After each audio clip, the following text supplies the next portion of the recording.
Kapan kalian pertama kali terpikir akan ada kemunculan teknologi replika manusia?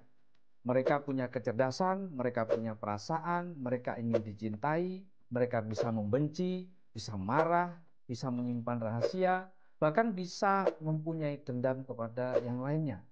Mereka bisa berseteru dan menjadi pesaing manusia beneran. Sebuah replika manusia atau robot yang diimplan dengan kecerdasan buatan atau artificial intelligence yang diniatkan untuk membantu atau menyelamatkan manusia layaknya kemunculan Imam Mahdi ke muka bumi.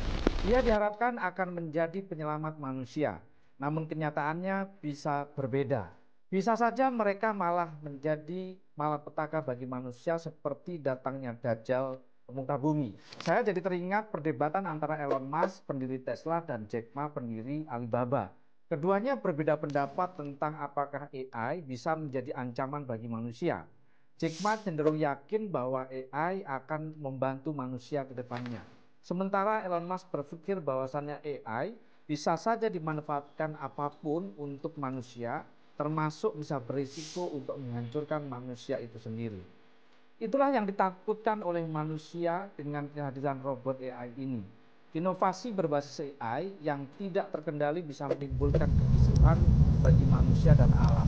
Gambaran ini mungkin bisa kalian saksikan dalam sebuah film Blade Runner 2049.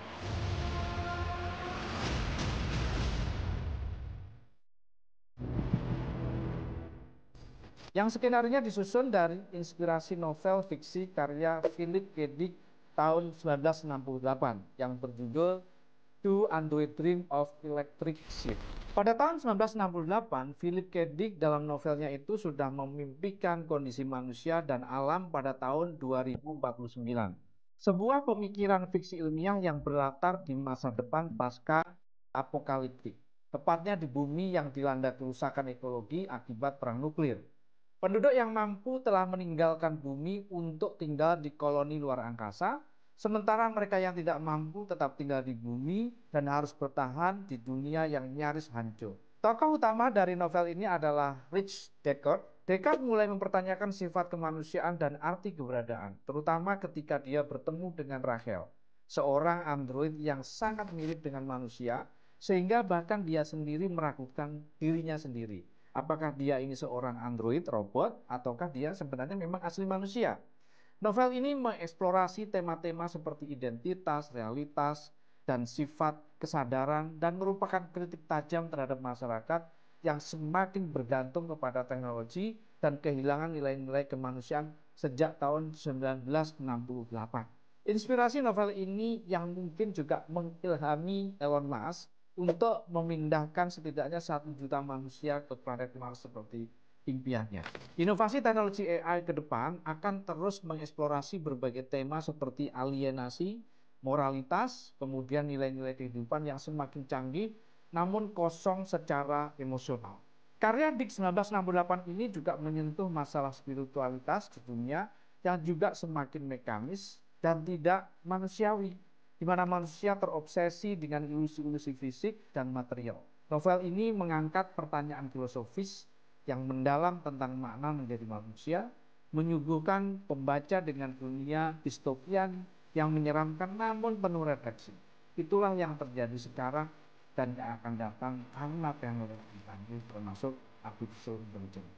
Jumlah manusia yang banyak yang kita klaim sebagai bonus demografi, terutama di Indonesia, justru akan menjadi beban dan ancaman karena kalah bersaing dengan robot replika manusia yang memiliki kecerdasan yang tidak terbayangkan sebelumnya. Film Blade Runner 2049 yang mengisahkan kondisi bumi tahun 2049 yang akan datang menceritakan bahwa manusia dapat hidup berdampingan dengan manusia lain hasil rekayasa hayati atau replika. Blade Runner 2049 ingin menunjukkan apa yang membedakan manusia dengan makhluk hidup lainnya, yang membuat manusia hidup dan sebenar-benarnya manusia, yaitu bahwa manusia itu punya free will atau keinginan, punya kepercayaan, punya cinta, harapan, dan tujuan hidup. Dalam film ini diceritakan bahwa dunia akan dikelilingi dengan manusia hasil rekayasa atau replika. Replika ini asumsinya memiliki kekosongan jiwa yang dimiliki manusia yang utuh. Sama saja dengan karakter replika Wallace yang buta, dingin, dan obsesif. Replika manusia didesain tidak memiliki kemanusiaan, tetapi bisa melakukan apa yang bisa dilakukan oleh manusia. Yang masalah, para robot yang hampir mirip manusia ini terkadang sulit dibedakan dengan manusia yang asli. Bahkan ia bisa menimbulkan konflik yang membahayakan bagi manusia dan alam. Jika dikaitkan dengan dunia saat ini, jelas apa yang terjadi di dunia saat ini juga relate dengan apa yang diskenariokan dalam film Blade Runner 2049 ini, yang menampilkan dunia di mana kecerdasan buatan atau AI dan robotika dalam bentuk replika telah berkembang sangat pesat dan menjadi bagian penting dalam kehidupan ekosistem sosial dan teknologi yang akan disuguhkan di tengah-tengah masyarakat ke depannya. Dunia nyata, kita bisa melihat kemajuan pesat dalam AI seperti machine learning, robotik, dan otomatisasi mulai mengubah cara kita bekerja, hidup, dan berinteraksi. Sekarang saja, sudah banyak masalah yang ditimbulkan dari AI ini. Tahun 2023, data Statista menunjukkan bahwa banyak sekali persoalan yang ditimbulkan dari AI ini seperti penipuan, deepfake, kemudian pelecehan seksual, juga persoalan terkait dengan halusinasi yang ditimbulkan oleh artificial intelligence dan juga pelanggaran privasi data karena pemanfaatan artificial intelligence ini. Kemudian apa mimpi dunia yang saat ini ingin dicapai? Bagaimana peran AI dan teknologi dapat mempengaruhi kehidupan manusia? Dan bagaimana posisi manusia yang perlahan digantikan oleh teknologi?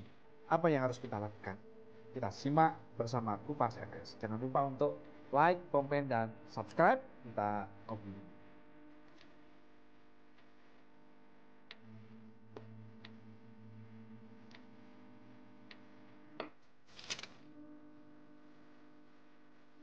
Beberapa mimpi dunia saat ini terkait dengan teknologi AI mungkin tergambar dalam film Blade Runner 2049. Inovasi AI akan mengubah interaksi teknologi dan sosial, ekonomi hingga lingkungan. Cerita kita bisa melakukan video call lewat WA ataupun lewat Zoom, mungkin ini terdengar aneh. Keanehan ini tentunya kalau diceritakan kepada generasi tahun 1700-an di zaman Majapahit. Apalagi ada kendaraan otonom atau tanpa sopir yang sudah banyak dipakai di banyak negara maju. Namun sekarang semua itu kayak biasa saja. Tahun 2049 dan kedepannya, apa yang kita bayangkan sekarang mungkin saja semuanya akan terjadi dan menjadi hal yang biasa. Pertama, saya ingin katakan bahwa teknologi berusaha melakukan inovasi kecerdasan buatan atau AI yang mampu berpikir dan merasakan seperti layaknya manusia. Itu yang ingin dikejar para inovator teknologi AI. Mengembangkan AI yang mampu memahami, meniru, dan berinteraksi seperti layaknya manusia pada tingkat emosional dan intelektual, ini semuanya menjadi sesuatu yang diidam-idamkan. Cakup pengembangan robot humanoid, asisten digital yang sangat cerdas, dan sistem AI yang bisa memproses dan merespon emosi manusia menjadi tantangan yang terus dikembangkan. Kemudian yang kedua, para teknolog ingin mewujudkan kota masa depan yang canggih dan berkelanjutan, merancang dan membangun kota pintar yang padat penduduk namun tetap ramah lingkungan, dengan infrastruktur yang sepenuhnya otomatis, menggunakan energi terbarukan, dan mengatasi berbagai masalah kepadatan populasi serta polusi menjadi impian semua orang. Urbanisasi yang cerdas, sistem transportasi yang efisien, dan pembangunan berdasarkan teknologi yang tinggi ingin mencapai zero carbon atau emisi karbon yang sangat rendah dan terintegrasi dengan teknologi hijau di seluruh aspek kehidupan kota. Kemudian, manusia juga ingin menciptakan keseimbangan antara teknologi dan humanity, kemanusiaan. Menemukan keseimbangan di mana teknologi yang canggih seperti AI, termasuk juga bioteknologi, digunakan untuk kebaikan manusia tanpa mengorbankan nilai-nilai etika atau kebebasan individu. Kemudian pengembangan kebijakan dan regulasi yang mengatur penggunaan teknologi dengan mempertimbangkan aspek etika. Dan kemudian para teknolog juga ingin berinovasi yang menjembatani kesenjangan sosial ekonomi melalui inovasi teknologi. Menggunakan teknologi untuk mengurangi ketimpangan sosial dan ekonomi, memberikan akses yang lebih adil terhadap sumber daya dan kesempatan. Kemudian pemberdayaan masyarakat melalui pendidikan digital, akses universal ke internet, dan pengembangan teknologi yang inklusif untuk semua lapisan masyarakat. Tapi ekses atau dampak buruk teknologi jangan juga dilupakan. Kemudian bagaimana peran AI dan teknologi ini bisa mempengaruhi kehidupan manusia? AI dan teknologi semakin besar mempengaruhi berbagai aspek kehidupan manusia, baik itu pengaruh positif maupun pengaruh negatif yang kontroversial. Salah satunya adalah bagaimana AI diprediksi akan menggantikan manusia di dalam bekerja.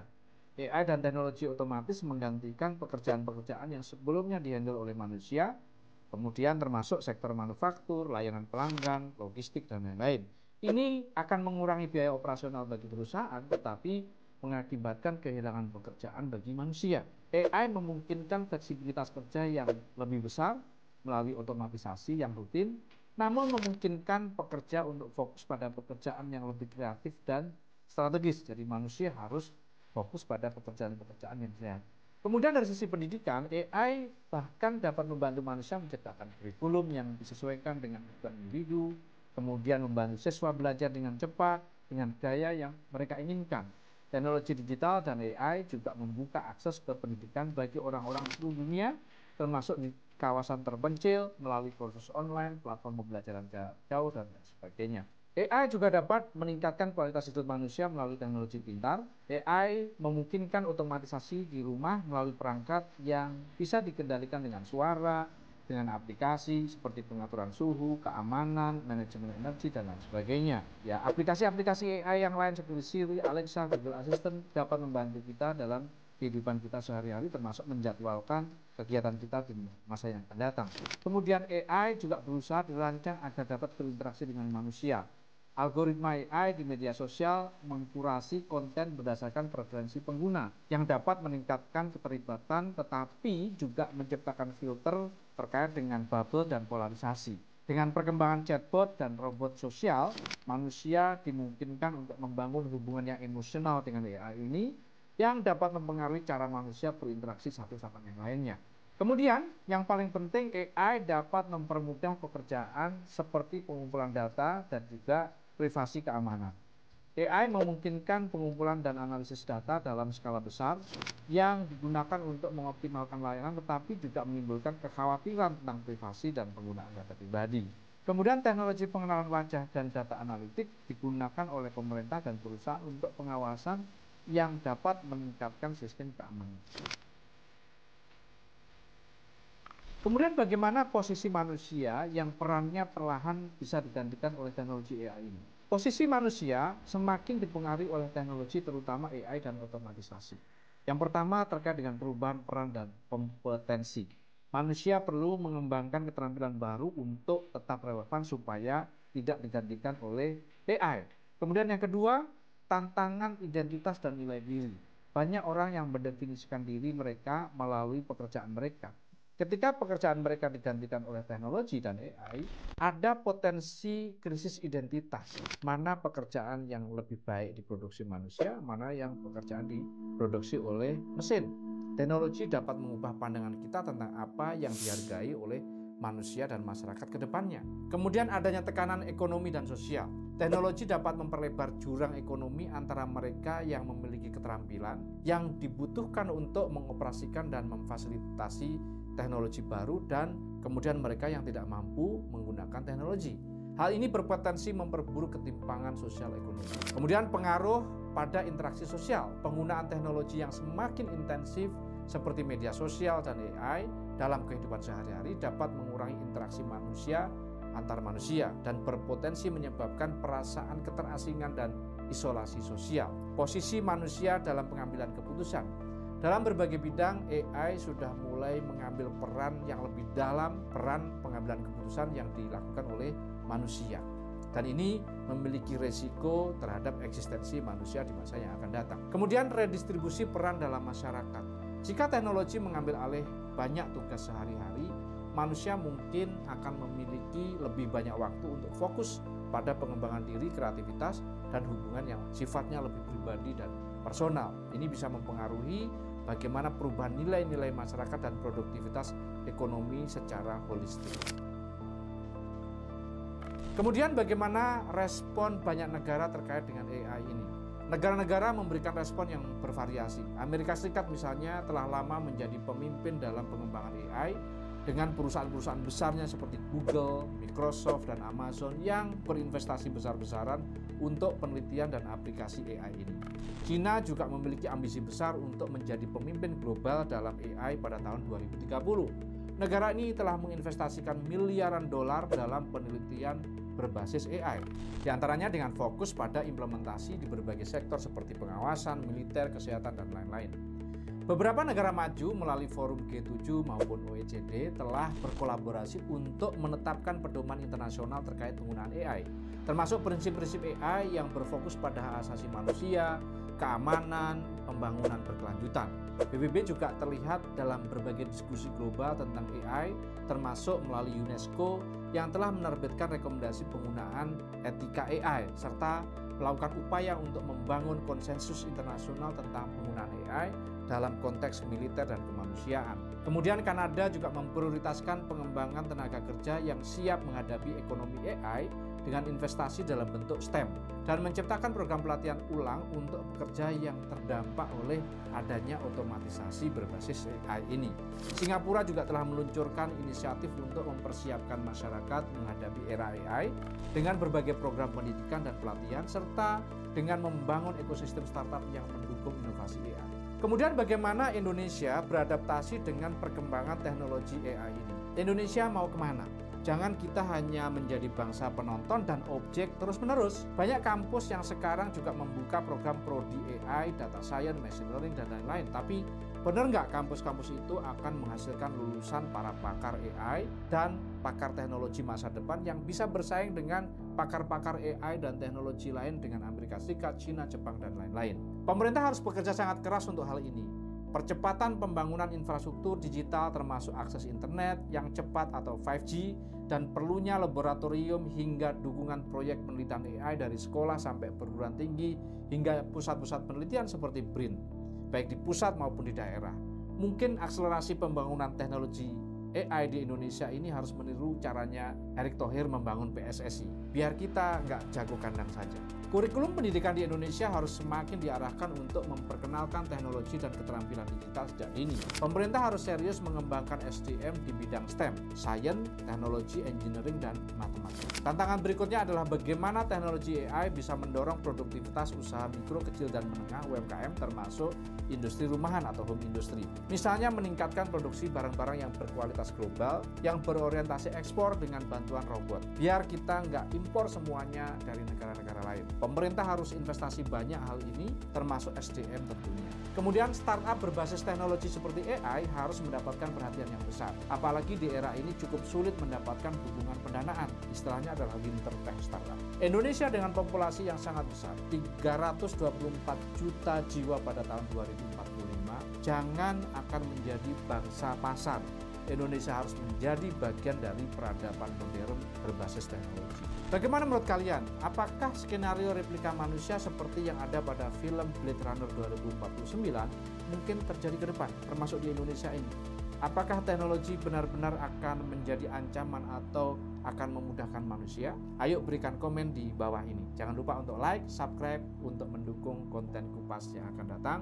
Sampai berjumpa kembali pada program Kupas FS yang akan datang. Saya Farid Subhan, salam Miracle.